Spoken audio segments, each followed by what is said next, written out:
The high prices for gas in this country have been attributed to the effects of Russia's invasion of Ukraine. The government proposes a temporary price cap on uncontracted gas on the wholesale market from the currently operational fields. We know that this is a really small part of our total gas market. The government is also proposing a much-needed mandatory code of conduct in relation to the market. The reality is that Australians are struggling with record electricity prices despite the fact that this country is swimming in gas. We have no shortage of gas. We have a shortage of decent regulation.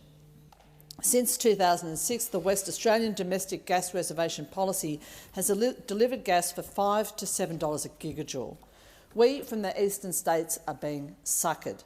We allow more than 70% of our East Coast gas to be exported, then we pay inflated prices for the residua.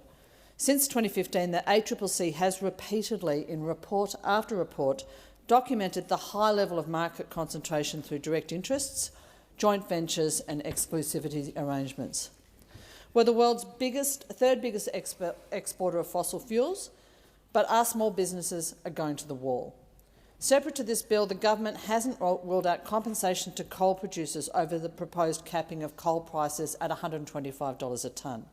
This on top of the $11 billion a year that we already spend to support fossil fuel companies. This bill will take $1.5 billion of our taxpayers' money and give it to other taxpayers to help them pay their crippling electricity bills. We're still propping up fossil fuel producers at taxpayers' expense rather than imposing export caps or higher taxes on export revenues to compensate the domestic users. In this bill, we're committing to pay up to $12 a gigajoule for gas, despite 90% of our contracts for gas being less than that in 2021. The industry was happy to sell at $9.20 per gigajoule just over a year ago. The price of extraction and production of gas has not increased in that period.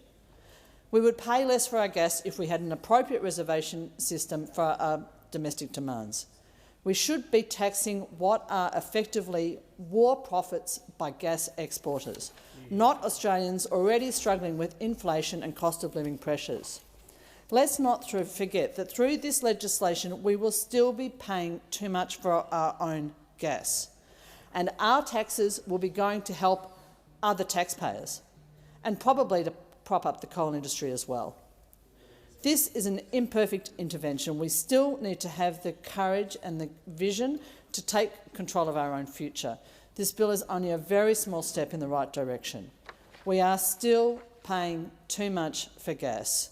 We do not have clarity and transparency on the basis for this gas cap pricing, and so I move the amendment circulated in my name in the interest of greater transparency around this very important issue.